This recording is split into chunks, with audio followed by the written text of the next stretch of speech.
டாஸ்மாக் முறைகேடு மற்றும் மோசடிகளை நியாயமாக விசாரித்து தவறு செய்தவர்கள் மீது உரிய நடவடிக்கை எடுக்க வேண்டும் என தமிழக வெற்றிக் கழகத்தின் தலைவர் விஜய் தற்போது அறிக்கை வாயிலாக தெரிவித்திருக்கிறார்.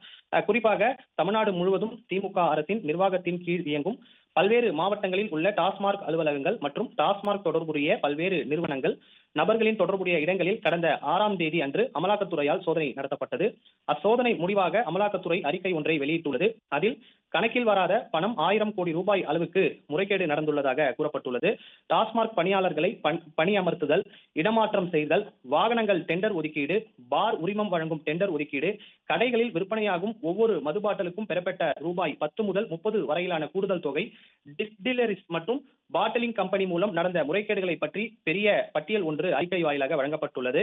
மேலும் இந்த முறைகேடு பற்றி விளக்கும் போது, நன்கு திட்டமிட்டு கணக்கில் வராத பணம் ஈட்டுதல் மற்றும் சட்டத்துக்கு புறம்பான பணம் பெறுதல், டிஸ்டிலரிஸ் கம்பெனிகளுக்கும் பாட்டல் கம்பெனிகளுக்கும் இடையே இருந்த மிகப்பெரிய கூட்டு மூலம் நிதி சம்பந்தமாக ஆவணங்கள் தவறாக கையாளப்பட்டு மறைமுகமாக அல்லது மறைக்கப்பட்ட முறையில் பணம் முறையாக ஏற்பு நடந்துள்ளது என்று விவரிக்கப்பட்டுள்ளது.